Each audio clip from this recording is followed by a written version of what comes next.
Welcome to Let's Talk Paranormal, the show that covers paranormal phenomenon, the supernatural, and the highly strange from the far corners of the world with three-time Telly Award winner, TV host, researcher, and author, Tracie Austin.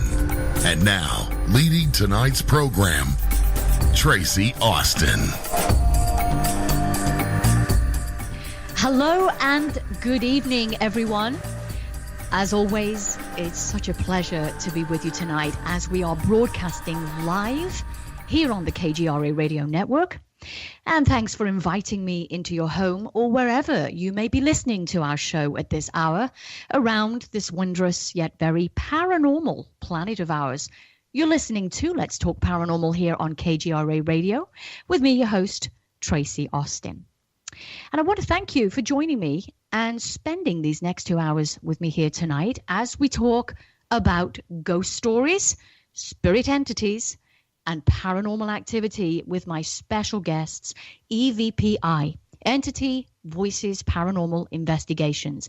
And if you have a personal ghost story that I'm sure so many of you out there do, and you'd like to share it with us on the air tonight, we'd love to hear all about it. And for the first person who shares their ghost story, and we'll give you our call-in number a little later in the show so that you can do that, you'll receive a signed copy of my book, Welcome to Haunted Las Vegas, Nevada, which has 18 true accounts of residential ghost hauntings from right here in the Silver State. And alternatively, if you have a phenomenal, and I mean phenomenal ghost photo that you'd love to share with me and my guest tonight and get their opinion on it, we're going to be having a little bit of a competition at the same time. So the best photo that I get in my email inbox will also receive a signed copy of my book, Welcome to Haunted Las Vegas, Nevada. And you can email your photos directly to me at letstalkparanormal@kgraradio.com. So I'm looking forward to receiving those tonight, and we'll announce the winner on next week's show. Now, before I do introduce tonight's guests, I want to tell you about a brand new social media platform that I've been talking about for the last week or so, and I think you should know about, and of which I'm really excited about and thrilled to be a part of. And it's totally free. It's called OnStella. And OnStella is a unique social media platform solely for the subjects of ufology, paranormal, crypto, supernatural, mind, body, and spirit, and so much more. And this hybrid platform allows you to obtain financial reward for sharing and uploading content just as you would across any other social media platform. It's global, has no restrictions, and it's completely decentralized so as to be transparent and allowing free speech. So why don't you become a part of this revolutionary social media platform? All you need to do, folks, is go to onstella.com, sign up, and enter the promo code of our show, LTP 2018. And LTP stands for Let's Talk Paranormal 2018. And bingo, you remember. It's that simple. And remember, it's absolutely free. So check it out as soon as you can. So back to our guests on tonight's show, Tony and Sherry Rathman. Tony and Sherry Rathman are a husband and wife, professionally operated paranormal investigations team called EVPI, Entity Voices Paranormal Investigations. And they're located in Phoenix, Arizona, and are an investigations team that's aimed at discovering the truths about spirits, entities, paranormal activity, and searching for answers to the question, is there life after death? Well, Tony and Sherry lead paranormal investigations into some of the darkest corners of Arizona and just about anywhere that they travel. Their mission is to seek truth, understanding, and proof of the paranormal. They're a couple who have joined forces for the purpose of understanding paranormal phenomena and adding to a common base of knowledge in the paranormal community. Investigating, documenting, and educating on real-life paranormal activity is their main focus, and to share those understandings and developments with all who want to listen. They strive to communicate with respect and empathy to all they come in contact with and welcome opportunities to provide education or share experiences about their paranormal investigations to decrease fears about the unknown. I'm going to be bringing Tony and Sherry onto the program in just a minute. But before I do, check out their website, entityvoices.com. It's a really great website, folks, that they've put together. And they also have a YouTube channel called Entity Voices with over 130 paranormal videos. So as I talk with my guest tonight, why don't you pull up your favorite chair, pour yourself a little something special, turn down the lights, and come sit with me for a while. I'd love to have your company as I talk with Tony and Sherry Rathman. So let's see if Tony and Sherry are with us. Are you with us, Tony and Sherry? Hi, Tracie. Hi, Tracie. We're here. Hi, good evening. It is such a pleasure to have you on Let's Talk Paranormal for the first time tonight. So thanks for joining us. Absolutely. It's a pleasure to be here. Thank you for inviting us. You're so welcome. I can't wait to hear all about some of the creepiest places you've investigated and for you to share with us what you think is proof that you've gathered and collected over time that shows you that there is indeed life after death, of which you guys are now convinced of this, right? That's correct. Absolutely. Okay. And we'll get into more of this and the details of why you're convinced about this in a few minutes. But let me prep our audience here a little bit, guys, on how all of this paranormal stuff and ghost investigations got started for you. And here's what happened. It was coming up to a Valentine's Day. What year was this, by the way, Tony? Wow, off the top of my head, I don't even remember the specific year. It was about 7 years ago. Yeah. About 7 years ago. Okay. And you happened to both be discussing what to do and where to go to spend time together on Valentine's Day. So you, Tony, thinking that Sherry would suggest somewhere really nice and romantic, Sherry said that she wanted to do something completely different from what you've done before, which had been like going to a resort and relaxing by the pool and just enjoying the weekend and your time with each other, which is what couples usually do. When Sherry said, let's go somewhere haunted. And being a loving and supportive husband that you are, you obliged her request. Not so sure how many husbands out there would actually oblige a request like that, Tony, from their wives. But nonetheless, you did. Now, what did you think when she asked you to do this, Tony? Well, it's a funny story, and it's one that very memorable to me because of what the outcome was. But like you said, it was a typical Valentine's Day weekend, and normally we would go hang out in a nice hotel and have some drinks, lay by the pool, enjoy the time together. Well, this particular year, Cherie said to me, I want to do something different.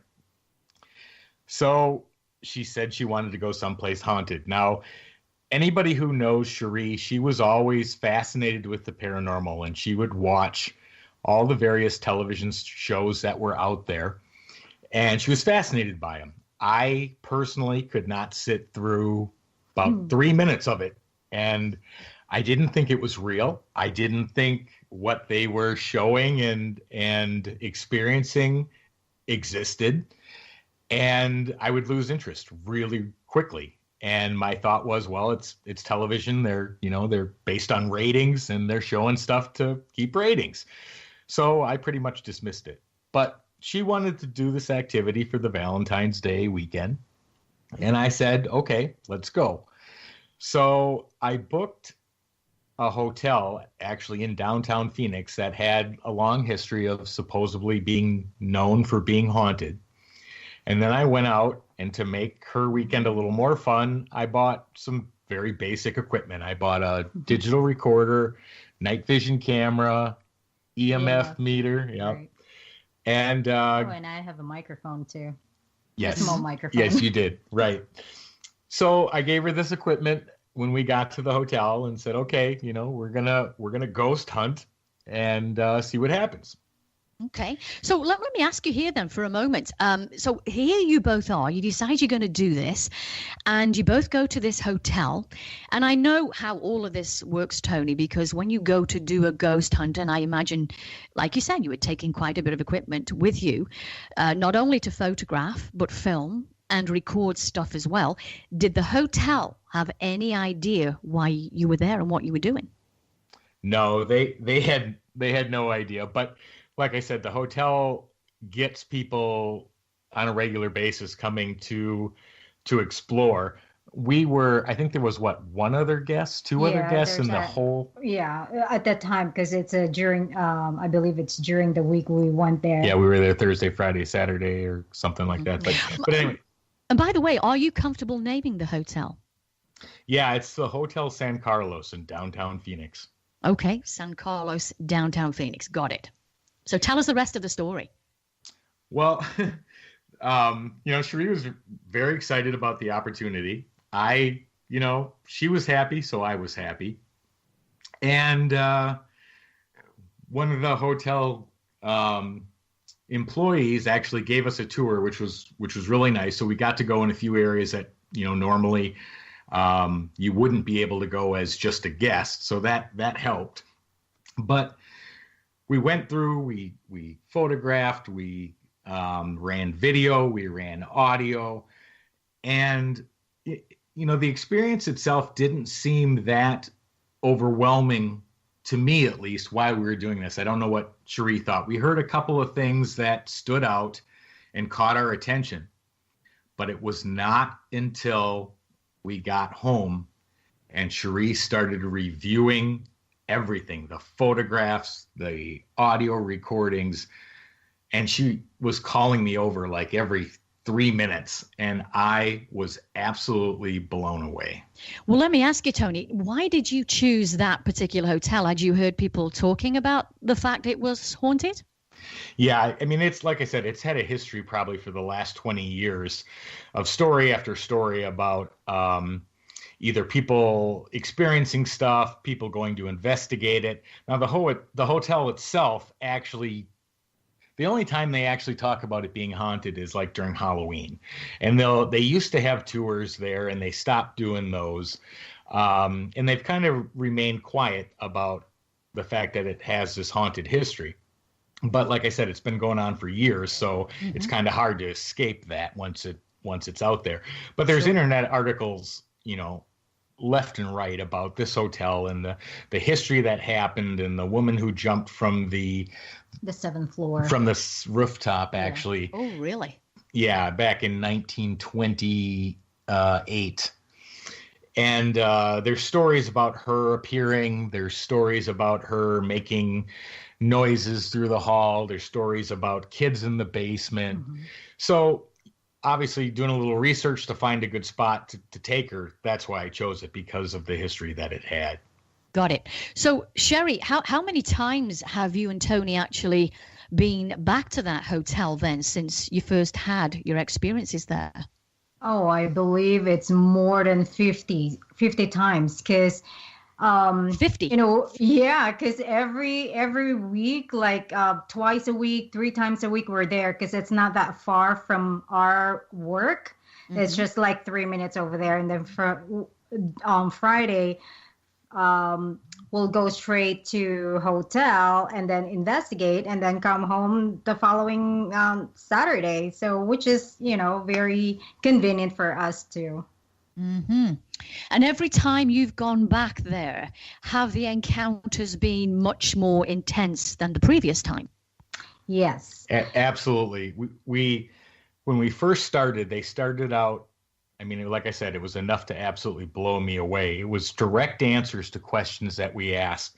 We had images and photographs. We had, I can't remember if it was the first or second time we caught that apparition. Yeah, that was the second time. That was the second time, and yeah. I was filming, and while Tony's asking a question, and there's other couple in there, so I was doing the video, because I love to take videos. I love to take, pictures. So I caught this apparition by the mirror, and I didn't even realize that till we went home and review our evidence. So I'm like, oh my gosh, I'm shocked, and I did really caught it because you can see it. Yeah. I don't So know. what did you catch? What did you find? Well, we caught it both on pictures that she took, and she was also holding a video camera, and you can see it's a full apparition of a woman, blonde-haired woman in about 1920s clothes. Right. And she literally, on the video, you can see her walk off the screen and go behind a wall. And it was pretty amazing. It was shocking. Yeah. But to answer your original question about the experiences and did they grow, they have grown exponentially. I mean, when we started out, it started out slow, but enough to really grab our interest. And then it just continued to grow. Mm-hmm. It grew on a personal level. It grew on them knowing our names. And when we'd walk back in there, they would actually say, hello, Tony, hello, Cherie. Oh, they're back. Wow. You can do you guys have photos and video footage on your website or on your YouTube channel from that particular investigation that our listeners can take a look at as we're talking? Absolutely. They are both on our website underneath the Hotel San Carlos, and they are also on the YouTube channel, the videos as well. So it's all there. Awesome. So I'd like our listeners to go to entityvoices.com and also go to the YouTube channel and have a look at that footage or photo there that Tony and Sherry are talking about, this blonde-haired woman. That's absolutely phenomenal.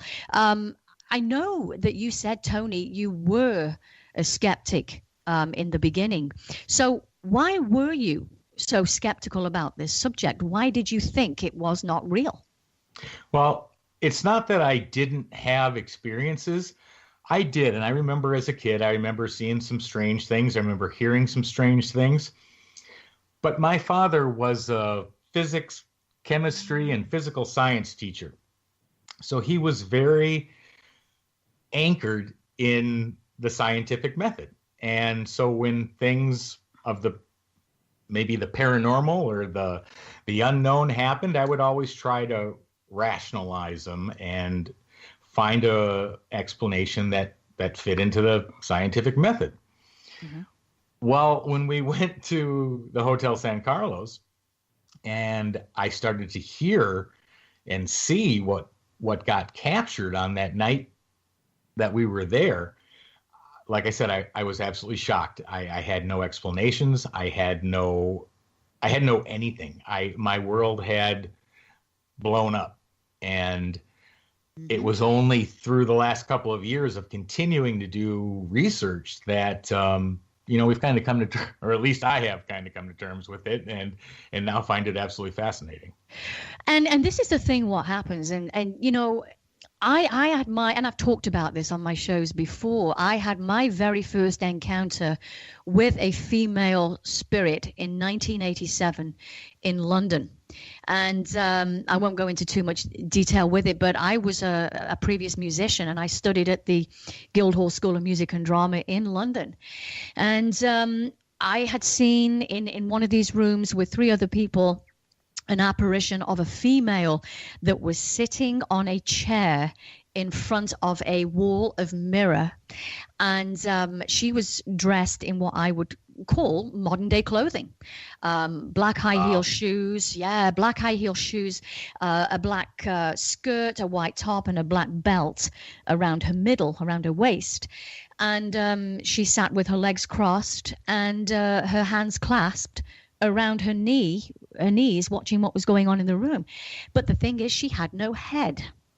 So yeah, from the shoulders up, you could not see her head, and there was no reflection in the mirror whatsoever. Wow. And I was not the only person to see that. And I've not seen anything since. And I've had lots of experiences as a child and growing up. Certain things happened to me. But that is the only up to now, the only apparition that I've experienced. And so, when you do that double take and you see something and you do that double take because you're not sure of what you've just seen. I did that double take and my heart was literally pounding out of my chest at what I was seeing. Yeah, it was absolutely incredible. So it really is changing. It's life-changing when you see something like this, and it's very hard to explain to people that haven't seen anything of the reality of it. For you, Sherry, have you always been a believer that there's definitely a paranormal world that coexists with us? And was there a specific incident that convinced you of it prior to meeting Tony? Actually, when I was younger, and because I was born and raised in the Philippines, so there's so many spirits or ghost story my mom would tell us, and personally I haven't seen anything or experienced when I was little, when I was young, but when I moved here in the United States, I believe 20 years ago. So I started hearing things, and I can feel something like, there's something behind you in our house in California, in San Francisco. So I would have this goosebumps, and I'm like, it's kind of like wrapped around me. It's very cold. And those are the experience I have. And so, but lately, it's like Tony, when we started doing this 8 years ago, I can't remember. But anyway, when we started this, it started, we can hear, or I can hear voices. When we were in San Carlos, and I was with the bellman with us when we were investigating. So both of us, the bellman and I, we heard with our own ears, it says, "Hey." It's a very loud voice. Yeah, I remember that. It showed up on the recorder too. Exactly. Yeah, so I asked Tony, I said, "Did you hear that?" And he goes, "Yeah, I did. Who is that?" Nobody's talking. It's just the three of us. But you can hear the disembodied voice, like, "Hey." It's really, creepy. Yeah, it was funny too, because when we first started, there's a huge learning curve to every part of this, but especially with EVPs. I mean, when I first started listening to it, all I could tell was that the audio didn't sound right. Mm-hmm. I couldn't make out that there was actual verbiage there. And it took probably, how many times did I listen to those first ones we captured? Hundreds of times. We will fight about it. What we thought we heard, but then it clicked. Then it clicked that, hey, all of a sudden I could pull apart what was being saying, and from there it grew. I can listen to any EVP now and hear instantly what's being said. But it was funny because it was a learning experience to train your ear to hear what's there. Right, absolutely. And so, through all of what you've both experienced now on the ghost hunting trips, wherever all of those have taken place, you, Tony, having been the skeptic to begin with, you are now hands down a believer. There's not even the slightest, remotest chance that you're still on the fence about this kind of stuff, right? With everything that has happened to us in the last 7 years, absolutely not. I am a 100% believer. You see, folks, this is what it's all about. And I love to hear stories like this where skeptics have eventually become believers, because it's hard for someone to fully understand and to believe and accept someone's ghost encounter if they haven't actually had an experience for themselves. And listening to other people's stories is really great, but when it happens to you, oh boy, that's as good as it gets right there. You really can't ask for anything better than that. Having your very own experience is the icing on the cake, for sure. Yeah. Absolutely. And I just want to remind our KGRA listeners once again tonight that if you've got an amazing ghost story to share with us And my guest tonight, the first caller to dial in and talk about it, will receive a signed copy of my book, Welcome to Haunted Las Vegas, Nevada, which has 18 true accounts of residential ghost activity right here in the heart of Las Vegas. And if you've been to that same hotel that Tony and Sherry talked about, the San Carlos Hotel, and had similar ghost experiences there, or you've got something on your mind to do with ghosts, call in to us. And the call-in number is 845-391-3111. And again, that number, 845-391-3111. Or simply send me a message from the KGRA chat room as well. And that's good too. We are about to take a very short break here, and we're going to come back with Tony and Sherry in a few moments to talk about some more of their ghost encounters. And for the moment, you are listening to Let's Talk Paranormal with me, your host, Tracie Austin, here on KGRA Radio. So don't go anywhere, and we will be right back after this.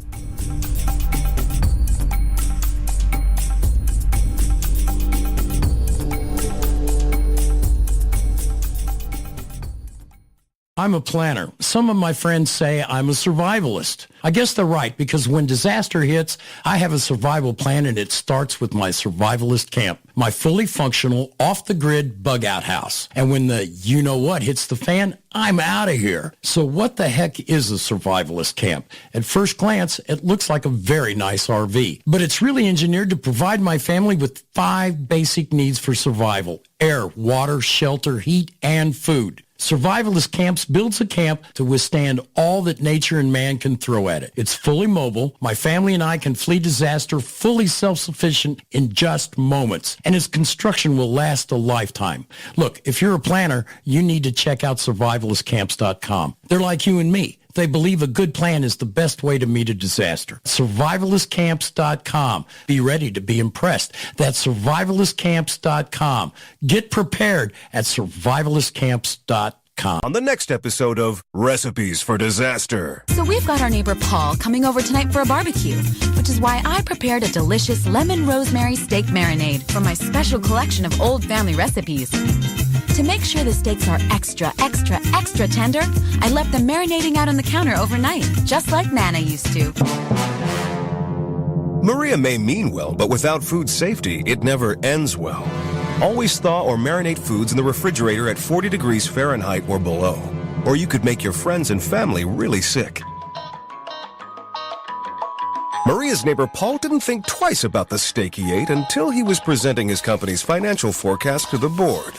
That's when a sudden bout of food poisoning made it explicitly clear that profits weren't the only thing on the rise. Watch Recipes for Disaster at foodsafety.gov. You'll learn the right steps as Maria does everything wrong. Brought to you by the USDA, HHS, and the Ad Council. Hi, it's AJ from Vibes, Mind, Body, Spirit. Have you been searching for unique items to create or add to your sacred space? What about tools for your holistic healing? Or those one-of-a-kind magical ingredients to manifest your desires? Well, look no more, because Vibes has a variety of items to assist you in your spiritual journey. From crystals to candles, incense to books, tapestries to jewelry, OnlineVibes.com has what you're seeking. We even have some thoughtful and mindful gifts to share with your friends and family too. Visit us at OnlineVibes.com from the comfort of your home, or give us a call at 385-244-1099 to have your order beautifully packaged and sent directly to you or a loved one. And right now, take advantage of the coupon code KGRA at checkout to receive 15% off any order. Remember, online, VIBEC.com.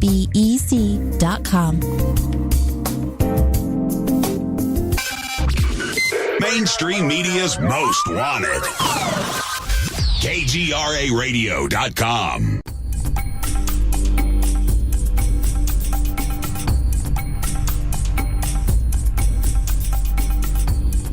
And my guests tonight are Sherry and Tony Rathman, and welcome back to Let's Talk Paranormal here on KGRA Radio with me, your host, Tracie Austin. And before the break there, we were talking to Tony and Sherry about their encounters at the San Carlos Hotel in Phoenix. And through the break, I was talking to Sherry and Tony, and I asked Tony if he felt he was even, more of a believer than Sherry. And he told me, yes, he thinks he is. So it sounds like you guys are quite obsessed now with this and getting proof. Yeah, that's definitely the truth. And your point that you made that I might even be a stronger believer than Sherry. Yeah, I would say that's definitely true. The impact for me was very traumatic, and then I had some connections at the San Carlos with a female ghost that she was the first one who responded to my question when I asked, "What's your name?" And she told me her name. Mm-hmm. And then other times we had gone back, I would literally call her by name and she would respond. Okay. And it grew, and the connection grew, and the communication grew, and then she just kind of disappeared. Don't know where she went, but we've had other spirits in the hotel leave EVPs on the recorders saying she's no longer there. So not only that, it follows us too. Well, yeah, we had them follow us as well. Well, that's my next question, actually. By the way, what did she say her name was? Candy. Well, I have to ask you, because it is very common for a spirit to follow you home when you've been investigating a ghost case, and obviously you said that you've had them follow you home. Did they follow you home from this particular hotel? Yes, we've had them follow us from San Carlos. We've had them follow us from just about any place that we've investigated that we've run into high activity. In fact, one time it was so bad that Cherie was giving our dog a bath. And I think I was out running errands because we had just returned from an investigation. And the dog was being funny after he got out of the water, and he was sort of running around in the house and rubbing himself against the carpet to dry off. Well, she thought it was funny, so she pulled out her phone. She was videotaping him. Well, the dog ran off and ran into the living room, so she just took her phone, threw it on the bed, and chased after the dog. Well, she never turned her phone off from recording. Now, even though there was no picture, all the audio was there. She recorded over an hour.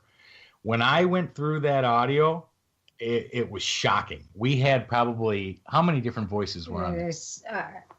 Like 5, 6, 7? Yeah, there were probably six or seven different voices, both male and female.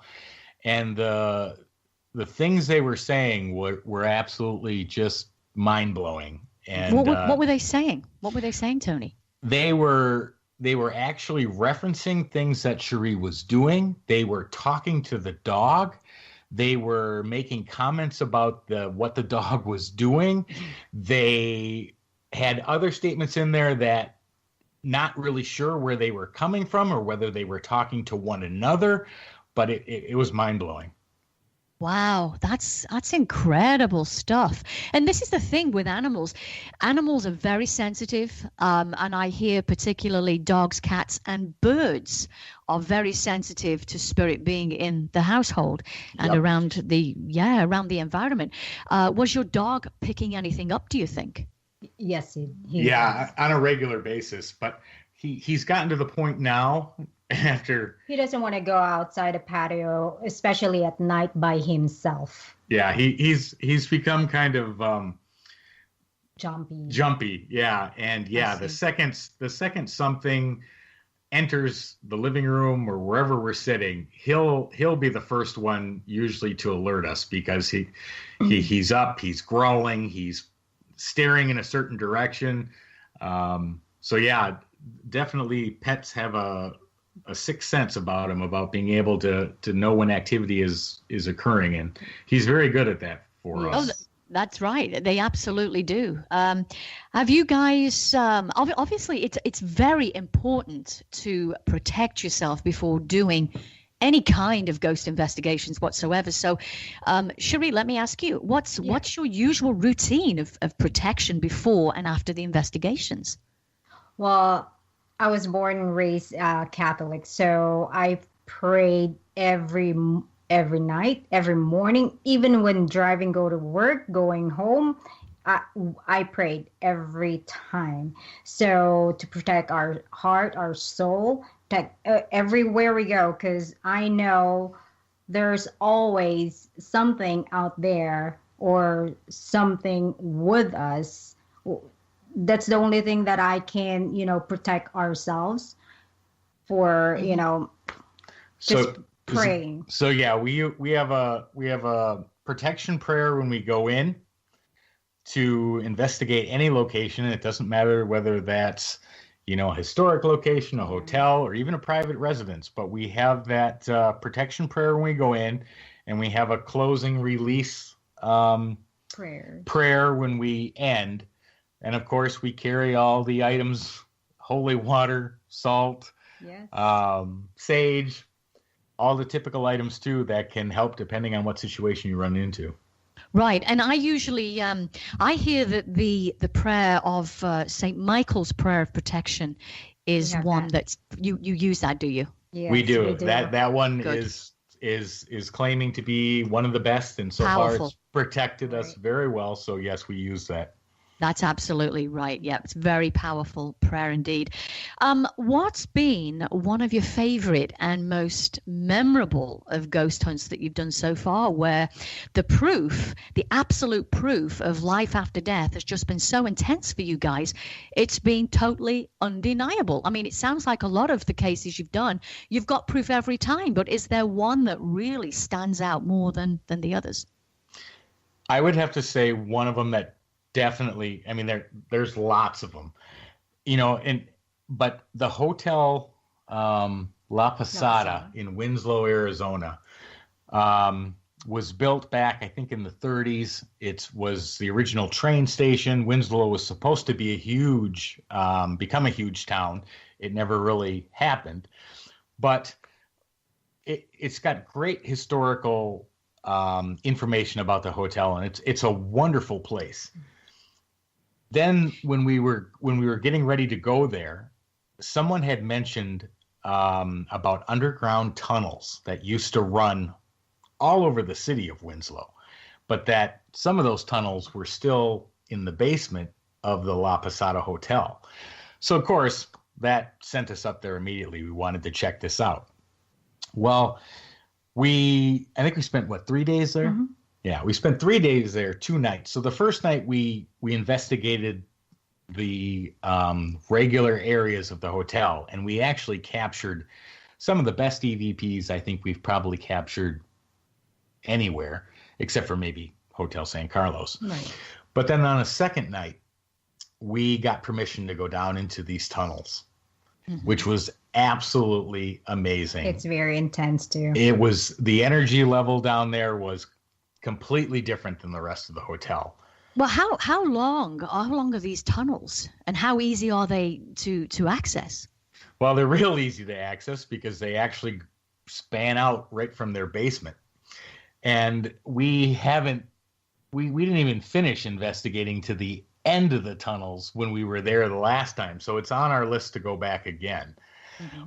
But we ran into everything from amazing EVPs to shadow figures to strange noises and movement of objects that we couldn't see, but we could hear it being thrown or tossed, and the shadow figures and the voices were just off the charts. Yeah. And I believe we have a video in our YouTube and website on the tunnel. Yeah, there's a whole section both on the website. Yes. Yeah. Of just the La Posada investigation. And it's the majority, I would say there's 80-90% of it is there. Right. Okay. Then I would also advise our listeners to take a look at that as well, because there's a lot of stuff that Tony and Sherry have on their YouTube channel. Are there many ghost hunts that you guys wish you hadn't gone on? There's a lot of places that we want to go. Well, I don't think there's any place that we regret going. That one of the questions that people always ask us is, what's the scariest place you've ever investigated? And when we first started, I probably would have just named off a place. But now, after years of doing this, there's different types of scary. There's 4 that I can think of right off the top of my head. There's visually scary. So, I mean, you look at the place and you say, that looks terrifying. Then you've got, mental or emotional. Let's just say emotional. Emotional scary, where even if the place isn't visually scary, it'll have an effect on you emotionally, whether that be a spirit directly affecting you or whether it just being the energy within the area that affects you. And then you've got physical scary, where you're seeing shadows, you're being scratched, you're being pushed. And then you've got mentally scary, where your mind starts playing tricks on you, or they're playing tricks on you. And any one of those can be frightening, but it's when you get a combination of 2 or 3 of them, that's what to me makes it that place scary, right? Right. And I was going to ask you guys, have you ever had a situation on a ghost hunt where you have actually been attacked? Yes. Tony. You have. Tony is have. mostly the one that gets affected. I had 3, probably 4.5 inch scratches down my arm that drew blood. Oh, wow. And it's actually a puncture and it is scratched down. Yeah, it was weird. I have photographs of it, and I think maybe we didn't post that on any of the sites. I don't think we did. Okay. But it's funny. Why did you think that happened, Tony? Why did you get physically attacked like that? Well, I think because we had actually received names first and last, which of course we looked up in the old newspapers trying to find records of the names. We were not able to do that, but I was talking to some other people that were interested in the ghost hunting, and I was saying these names, and I didn't even know it had happened. And I was literally standing, and Cherie said, "Your arm is bleeding." And I honestly think it was because I was maybe saying too much. Yeah. Well, and these things happen, of course. I mean, we see it all the time on the ghost investigations on TV and in real life. Off television, these things happen. Scratch marks, pushes. Have you ever been pushed? I've been pushed. I've been slapped. I've had stuff thrown at me. Yeah. Those are probably the major ones. I can't think the major ones that really scares me is when we were in La Posada, and it really, I believe, it went into your body. Oh, yeah. And I made him, because I got scared too. This is after when we were investigating in the tunnel. And so we're about to go to sleep. That was like 2:30 in the morning. It was like 3 o'clock in the morning. So he's kind of like shaking. He can't sleep. He can't. He's not normal. I couldn't even think straight. I remember.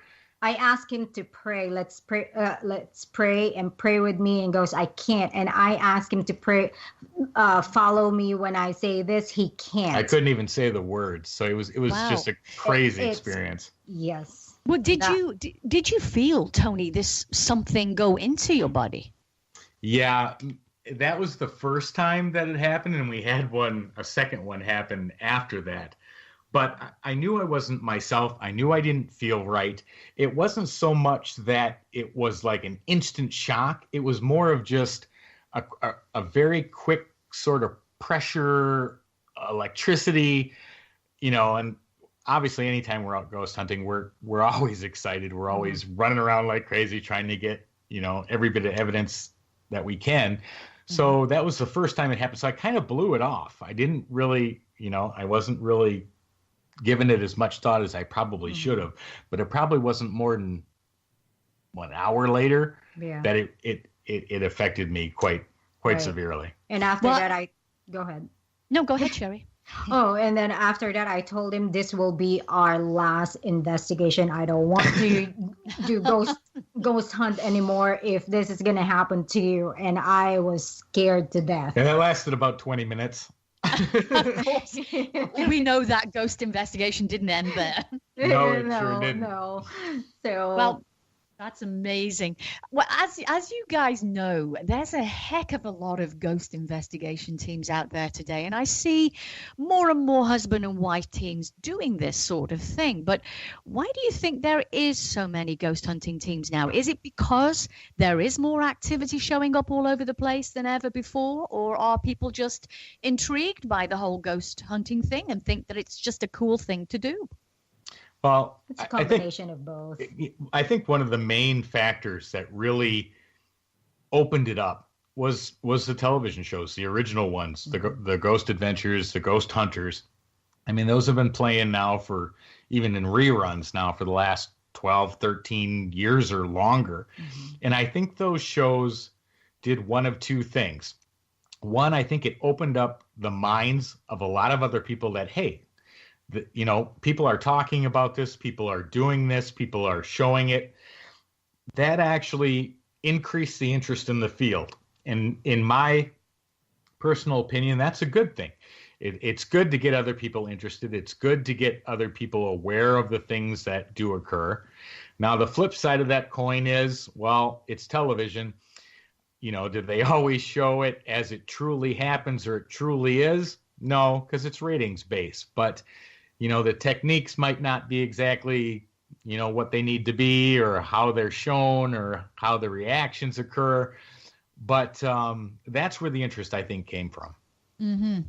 Well, let me ask you this, and I know there's a lot of, like I said, there's a lot of ghost hunting teams out there, and there's a lot of TV stuff as well. From your experience over the time frame of 7 or 8 years of you doing what you do, and from the ghost investigation teams that you see on the TV, how much of what other paranormal investigation teams are doing would you say is actually legit of what they capture? Their actual captures and what they show are absolutely accurate. Getting EVPs, having voices respond to questions, direct answers to direct questions, absolutely. That happens on a regular basis. Feeling cold spots, feeling emotionally unbalanced, that happens. So there's nothing on the regular ghost hunting shows that I've seen that doesn't necessarily it's not that we have not run into. I mean, we've experienced it personally, we've seen it, we've captured it. So in that aspect, I would say what they're portraying is pretty accurate. Now, as these shows have evolved, everything went from ghosts to demons, and we haven't experienced that yet, and we've been doing this very often and for quite a long time. Mm-hmm. Do you guys do just the investigations by yourselves in hotels, or do you do residential investigations as well? We do both, and we don't usually post anything from the residential ones because obviously it's somebody's home, and when they contact us, we take that very, very seriously, very respectfully, and we keep that between us and them. Mm-hmm. And that's obviously the right thing to do. Confidentiality there on something in a private matter. Right. But do you think, just getting back to the TV shows for a moment here, do you think perhaps there is some misleading going on in these TV shows? Absolutely. I mean, there's not a television network that exists that really wants to answer the questions of the paranormal or are looking to provide information or research. They're there for ratings, and whatever it takes to get those ratings and keep that audience and keep them tuning back in, they're going to do that.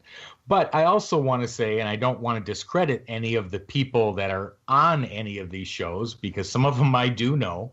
And, they take it very serious as well, and they work very hard to capture the stuff that they capture. But between those two scenarios, is it possible for stuff to get translated and interpreted wrong? And yeah, it is. Right. And it's interesting to know also that you know, they can't just capture something immediately off the bat like that. You know, they've got to be out there for days, weeks on end, because what you see when you watch these TV shows, we typically see activity right from the get-go, and it's pretty much full on for the full hour. So I want to ask you, Sherry, the same question here. I mean, how real is this? Because I'm sure that ghosts just are not hanging around waiting for showtime and to be caught on camera or any other recording device. Well, sometimes when we're investigating, there are times, or there are days, or there are nights that we investigate, but we don't catch anything. Right. I mean, if paranormal TV shows actually showed what an investigation is like, nobody would watch. Exactly. Right. Because normally it's not predictable. It can't be brought on command. Mm-hmm. You have to be in the right place at the right time and really lucky. And that's why sometimes it's frustrating, because you're trying so hard, you know, to catch something, but you know, it will take you like 4 hours investigating. Nothing really happened. No EVPs, nothing sometimes. Yeah. So and it's frustrating. I can imagine too. Exactly. But so, yeah. I'm sorry, Tony. Go ahead. No, I'm sorry. Yeah, but like you said, if the television shows portrayed it as it really is, I mean, you would have episode after episode where they're literally sitting in the dark, or, you know, whatever. Everybody investigates differently. So, but you wouldn't have anything happening. And that, I think that's where the biggest disconnect comes from people who may first start wanting to try to investigate, that if they run into a place with a recorder and an audio device, that they're instantly going to get something. It doesn't work that way. Right. No, it sure doesn't. Which of the TV ghost hunting shows out there do you tend to follow? Is there one team that you favor over others? Okay. You answer first. Well, actually, my daughter, when she was 8 years old, we start watching Ghost Adventure, Zach Bagans. Right, that's a popular show, isn't it? Yeah, but it's kind of like, you know, I don't know. Sometimes it's overkill. Dramatized. Yeah, so it's not like it was before when they were young, or they started. When they first started, right? When they first started, that is real. Like, you can see their reaction. Like, oh my gosh. You gotta give him credit, though. I mean, 13 years he's been doing this, and he's still doing it. So he's obviously, you know, and he was one of the first ones. One of the first shows that was out. It was Ghost Adventures and Ghost Hunters, and you know, those two teams, Ghost Hunters and Ghost Adventures, do things very differently. Right. But they both were catching stuff, and you know, the stuff that was shown and that they were capturing fits the bill of things that we've experienced and we've captured. So, you know, again, the nice thing about the shows is that, like I said, everybody does it a little differently, and I think that's important. If everyone did it the same, you'd never find anything new, or you'd never find any new information. So it helps that people investigate using different methods, using different equipment and different ways of our approach of how to communicate with the absolutely. That's absolutely true, and each team brings something new to the table. We have a question here from Bill, my producer. He says, has there even been an instance where you felt threatened and could not continue the investigation, or have the need to bring in a representative of the church or other paranormal related specialists like a psychic? That's a great question, actually. Not as of yet, but we're going. We were on Oxbow. You have to stop the investigation. Oh, you're right. I forgot about that. Yeah. Yeah, we but not because of me, because of you. Oh, okay. Oh, Sherry's to blame for this one, is she? Well, she was the one who was getting picked on. We did an investigation at the Oxbow Saloon in Payson, Arizona, and this particular entity that was in there, it was a great investigation because we caught this thing on a skeletal mapper. We were able to identify where he was sitting. We were able to get him to talk, but he took an interest in Cherie, and he was playing with her hair. I mean, you could actually see her hair move. When we had him on the skeletal mapper, which she couldn't see the screen, she was saying, "Is he touching my stomach?" And the people that were watching the screen were saying, "Absolutely, yes, his hand is on your stomach." But then throughout the night, he was continuing to affect her. He was poking her, and she would scream out of the middle of nowhere. And then I think he mentally affected her because it was probably 1 o'clock, 1:30 in the morning, and I could tell she just was not herself. And yes, I stopped the investigation to take her out.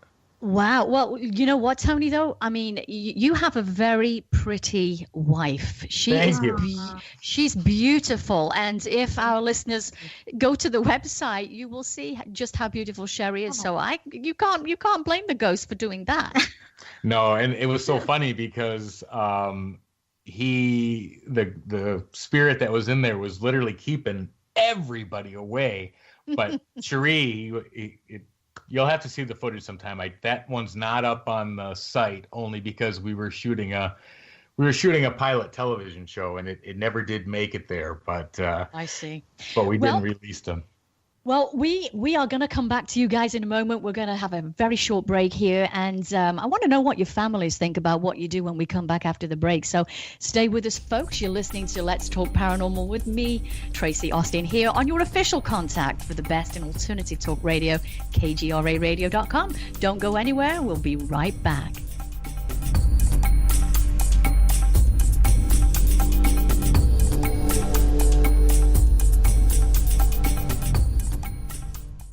Wouldn't you love to have a really sharp memory? More than ever before, people of all ages are struggling with memory problems and brain fog. Whether your poor memory is age-related or due to the effects of chronic stress, you can now improve your memory while reducing stress with the dietary supplement Calm and Clever. That's right, you get 2 products rolled into one. Some ingredients in Calm and Clever enhance memory and help retain newly learned information more effectively, while other ingredients in Calm and Clever reduce stress by maintaining healthy levels of the stress hormone cortisol. Calm and Clever was created by scientist Kurt Hendricks, a principal investigator in 2 NIH-funded studies on Alzheimer's disease. To sharpen your mind and feel calm and centered, try Calm and Clever for 2 months. You'll love the way you feel and think. To order Calm and Clever, call 1-800-728-9948 or visit calmandclever.com. 1-800-728-9948 or calmandclever.com. It's Thursday night, and you're grabbing drinks with some friends. Started off with a pitcher for the table, which quickly becomes 2. There's pool. And there's the photo booth. All right, everybody squeeze in. Say cheese! Followed naturally by an order of wings. And another. Can we get some extra ranch sauce? Then there's the ceremonial nightcap. So what are we doing this weekend? And lastly, it's back to the car, which, if you're buzzed,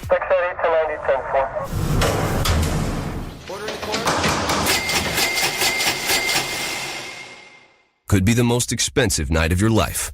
Getting pulled over for buzz driving could cost you around $10,000 in fines, legal fees, and increased insurance rates. Nothing kills a buzz like getting pulled over for buzz driving, because buzz driving is drunk driving.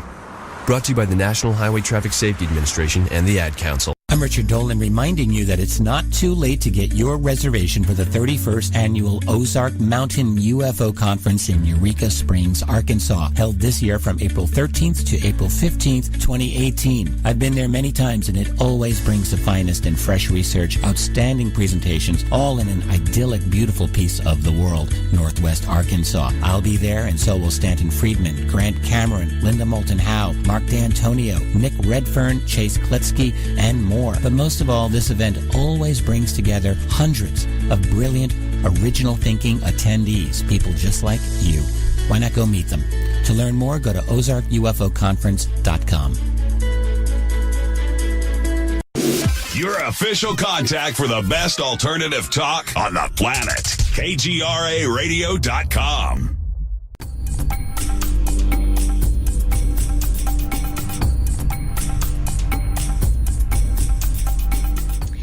And we are talking to my special guests tonight, Cherie and Tony Rathman. We're talking ghost stories, ghost hunting, paranormal activity, you name it. Anything to do with the paranormal activity we're talking about tonight. So welcome back to Let's Talk Paranormal here on KGRA Radio. And remember the phone-in number, folks, because we want to hear your ghost stories. We want to hear of the best ghost story that you have. And you could be receiving a signed copy of my book, Welcome to Haunted Las Vegas, Nevada. And the number to call us is 845-391-3111. And again, that number 845-391-3111. And I want to know, Tony and Cherie, what do your families think about what you do? You go answer that first. Well, like I said, with my father being very heavily involved in science and the scientific method, I think when I started doing this, and let alone started sharing it, and Cherie and I collected evidence for years before we ever shared anything. And I think that, kind of shocked him a little bit. Probably they weren't prepared, were they? No, they weren't. But the funny part is, over the years, my dad will ask me questions. Well, how does this happen? How did they do this? You said you got punched, but they don't have a hand. So, and then he'll rattle off some scientific formula. Well, matter gets, energy transfers from matter to matter, but he goes, there's no matter. I said, well, then they just used energy and transferred it right to my matter. And he's like, So, it's funny because, no matter who you are, I think there's an interest in this, but, I think my parents are real good about it, and my family's real good about it, and they've accepted the fact that, I've taken this on, and it's something I enjoy, and will continue the research for as long as I am here. But yeah, there was definitely some raised eyebrows in the beginning, and it took some time to get those to come down. And I certainly know how that goes, because my family were the same. They were very skeptical. They were on the fence about all of this. And then, like I was talking to you earlier in the break, my father passed away a few short months ago. And we have received, especially my mother has received feathers. She has now 15 white feathers from spirit, from my dad, I believe. Yeah. And we've had candles lighting by themselves as well. So I do believe that she is now starting just to understand spirit world that little bit, and that there is a definite connection. Right. I had interviewed on the show a few weeks ago, actually, another husband and wife team, really lovely people and great guys out there in Kentucky doing great ghost investigation work.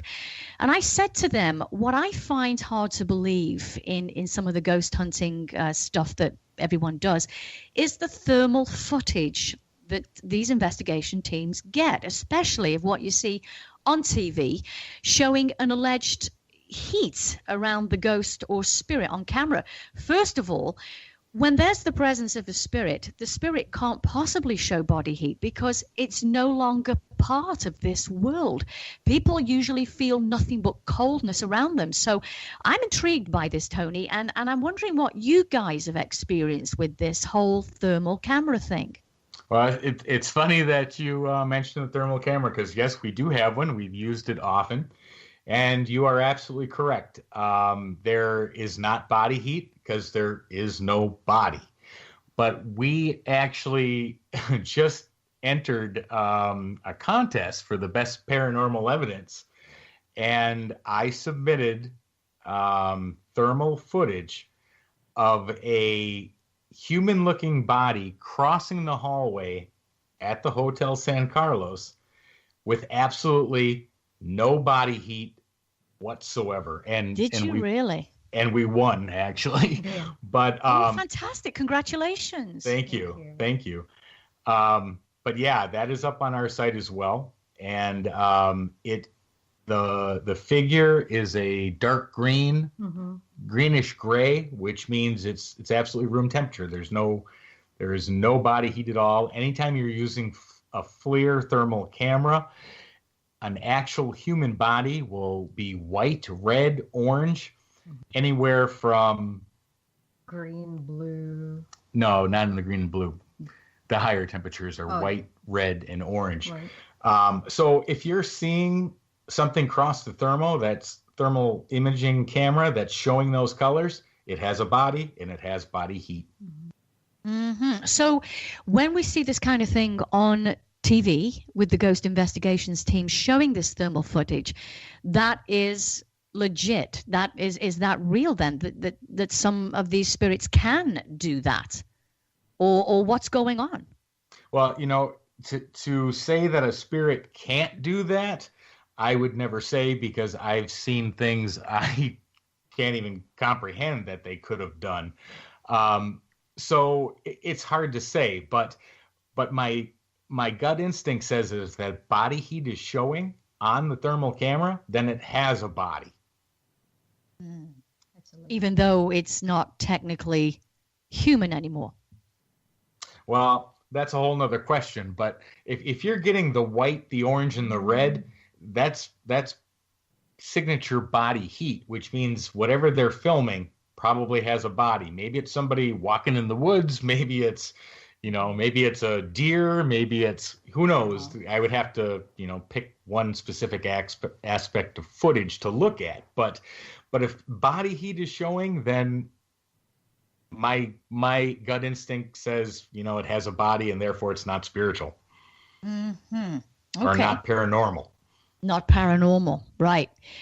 Let me ask you this. I want to ask you about the equipment that you're using. I'm not a techie person at all when it comes to this kind of stuff. However, maybe some of our listeners tonight might be, and they might be curious as to what ghost hunting tools you guys are using. But what I do know for sure is that the equipment isn't cheap, is it? I mean, there's quite a few $1,000s that you're using here. Ghost hunting isn't really a cheap hobby or profession for that matter. Not at all. It's very expensive, especially like the item you just mentioned, the FLIR thermal camera. I mean, the inexpensive ones start at about $500, and the real good ones $20,000-$30,000. Yeah, that's a lot of cash. Right. So what kind of equipment are you guys taking on your ghost investigations then? We take a little bit of everything. We have every type of camera you can imagine. We've got night vision, we've got thermal cameras, we've got full spectrum cameras, we've got infrared cameras, we've got skeletal mapping machines, which I actually built the one we have. It uses a Kinect sensor, which is actually for the Xbox system, and it uses an infrared grid to map out the human body, because it's the actual system is used to locate players jumping around, and then uses that imagery to manipulate what the character does in the game. But if you take that equipment and you can reorganize it so it works for paranormal, and it'll pick up those skeletal images, which are used on most of the ghost hunting shows out there. But we've had some great experience with that. We've got motion detectors, shadow detectors, laser grids, REM pod, Mel meters. I'm sure there's lots of stuff I'm forgetting. But nonetheless, I mean, you're taking a lot of equipment to capture what you can capture. And have you experienced where you've had a complete shutdown of some of the electronic devices? Oh, yes. Yeah, the most recent one was actually at the Oxbow that I had to stop to get Cherie out, they drained every battery we had. They not only drained our equipment, our cameras, the film crew's cameras, but it was so bad that they also drained the battery that was supplying the security alarm in the building. Oh gosh. And when I pulled Cherie out to take her home, our car battery was dead as well. Oh, was it really? Yep. So then what did you do? We got a hotel and spent the night, and then tried to figure somebody to replace it the following day. It's completely dead. Yeah, it was completely dead. He goes, I've never seen a battery this dead. Yeah, we just had our battery change at that time too. Right. Yeah. Wow. And this is such a typical thing, isn't it, with electronic equipment? Yeah, there's all sorts of variances that can happen, but the draining of the power in it, when it happens, it happens so quick. We've taken like freshly within the last 15-minute charged batteries, popped them in, and they survived a minute, 2 minutes tops, and gone. Unbelievable. That really is unbelievable. Have you guys? I know you talked about, you've got ghosts on footage and things like that. The lady with the blonde hair, and they seem to be friendly ghosts. They're giving you their names. They're saying hello. They're being quite friendly to you and benevolent. Have you had a situation where you've been involved with something that you felt was in fact demonic? Yeah, we have. And it's a tough situation to pull apart, because it's scary, and you and I were talking off break about what scary means, and my personal opinion is that there's a variety of levels of it. There's visually scary, there's mentally scary, there's emotionally scary, and then there's just plain physical scary where you're being pushed, you're being scratched, you're being and when you run into something that does not follow the characteristics of what a normal human spirit, how they react and how they interact with you, that's when all four of those begin to change. And, then you've got a choice to make depending on, if you're thinking clear and how you're feeling, whether you stop and get out, or whether you keep pushing it. I think there's one also when we were in Gadsden. Yeah, we stopped. We left the hotel for hours. Right. Yeah. Wow.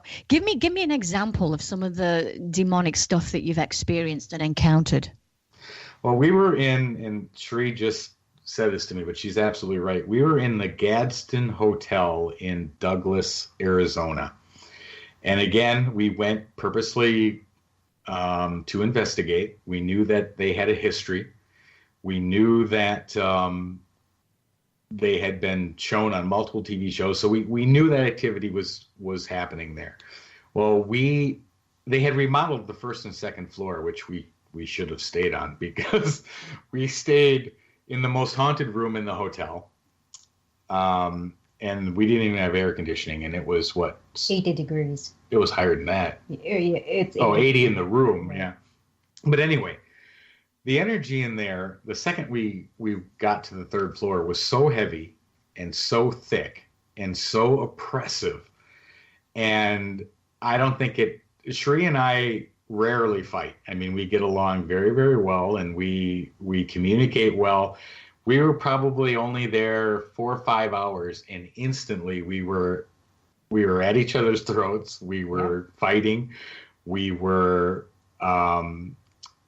not our normal selves, not mentally, not physically, not... You get scared because of my eyes, you said.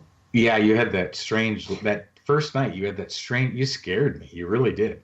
So her eyes changed in some way. Yeah, the actual look in her eye, the normal sparkle that's there, her attitude, her demeanor, her emotion.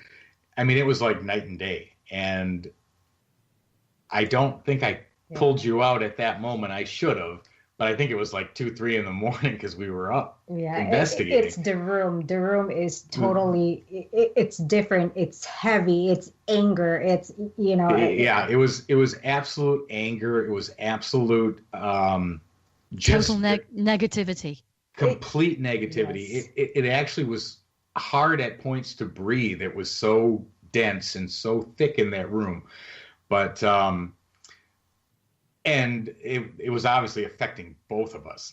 Now, whether it was truly demonic or whether it was just upset spirits, again, without knowing where one's ability ends and where another picks up, I can't tell you which one it was, but I can tell you it was uncomfortable. It affected both of us in ways that we do not act. And like I said, I actually pulled Cherie out for like 3 hours. We left. I said, let's get out of here. Let's take a break. Yeah. And we walked out. It makes you wonder, doesn't it? Because, I asked you, how you protect yourself when you go into these investigations. And sometimes it seems that even though the St. Michael's Prayer of Protection is very powerful and it does have a great effect on some spirits, it doesn't seem to have much of an effect at all. Exactly. It's a gamble every time you go in, because you just never know. You never know what circumstances you're going to run into. And let's face it, it's the paranormal. It's never the same, ever. Right, exactly. Again, a question here from our producer. Do you think there are entities that are draining the life force or essence? And do you think it's possible there are people who have been misdiagnosed as having a mental illness and are actually being possessed by a demon? I mean, that's a great question. Yes. Yeah, and there's no doubt that very well could be the case. And the problem is that there's no science around it, and there's no way to truly identify it. But do I believe that could honestly be the case? Absolutely. I believe that too. I think there is a lot of evidence for that. I was talking to a friend of mine a few days ago in the UK who is he's part of a ghost investigations team. He's a channeler, if I could say that. He's a channeler of spirit. And on next week's show, we're going to be talking about the Bothell House in Washington. With Keith Linder, who lived in that home and had a lot of demonic activity. And he was telling me about some of the activity that was going on in Keith's house in Washington, and the fact that there was a yellow substance that was actually coming from the walls themselves. And he talked about how a case he'd heard of in Australia that was having the same kinds of yellow ooze that was coming out of the wall. They had it analyzed. And with you saying, Tony, that your dad was a teacher of physics, he said that what this substance, the one in Australia, was a mixture of uranium and pure gold. And when I heard that, I thought, wow. Oh my gosh, how in the world can spirit or a demon give something like that coming through the wall? How does that happen? A mixture of uranium and pure gold. What do you think?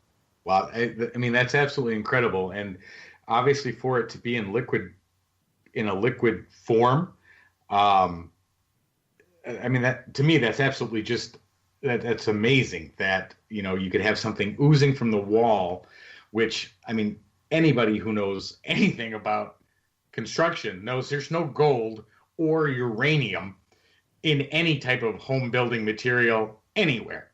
So to have that be literally dripping from the wall, I mean, that is absolutely phenomenal. It is. It blew my mind when he started to talk about it. I couldn't fathom it out. And I mean, if you break down uranium, I mean, uranium. What is uranium? Would you say, Tony? Well, I mean, anybody who knows what uranium's used for, one of the main purposes for it was in nuclear reactors. Yes. So, I mean, it's a highly charged, it's a highly charged atomic makeup of material that when you're talking about it being left over as a residue or dripping from whatever had the ability to leave that had to have some phenomenal power. Absolutely. And like I said, I was blown away when I heard about that. So I wanted to ask you and Sherry tonight, of your opinion on that. But very, very interesting. For sure. Okay, before we go to a break here in a short while, let's get into EVPs here a little bit, which I find truly fascinating. And I'm sure our listeners know what EVP stands for because it's a very common term for ghost hunters. But for those listening tonight who are not familiar with it, it stands for electronic voice phenomena. And it's something that's been around for a very long time. Now, many years ago, when I had my TV show in California, which had the same name as this show, as this radio show, actually, I interviewed a married couple, again, another married couple, Tom and Lisa Butler, great people and really great investigators. And they told me that through their own experiments of trying to collect EVPs, of which they'd collected thousands of them over 20 plus years of ghost investigations, they were actually getting EVPs on their answering machine. Spirit were actually leaving voice messages, in fact. And I thought, wow, totally amazing that the Spirit would even go that far to leave a message on your voice answering machine. So I found it astounding because when we cross over into the spirit world, we do not have a voice box. We're not physical beings anymore. So we no longer have that ability to talk as easily as we do here on the earth plane.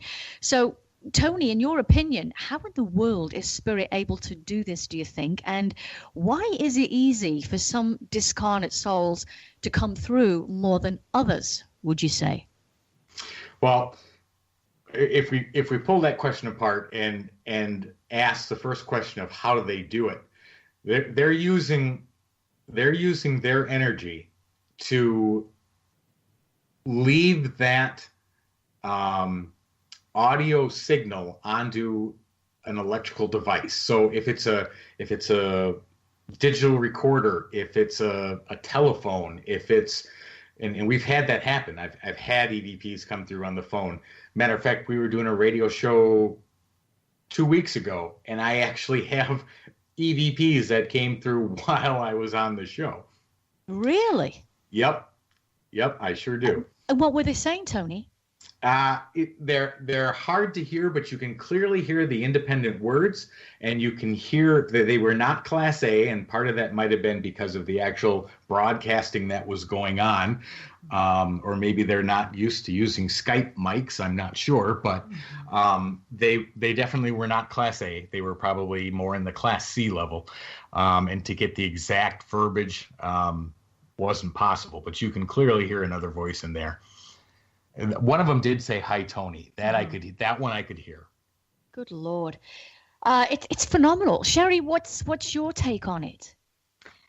Well, for me, like I said, every time when I'm here or everywhere I go, I have my phone with me. I would record because I know there's a spirit out there. So it's actually pretty amazing that this spirit will communicate to any devices, regardless if the fan is moving.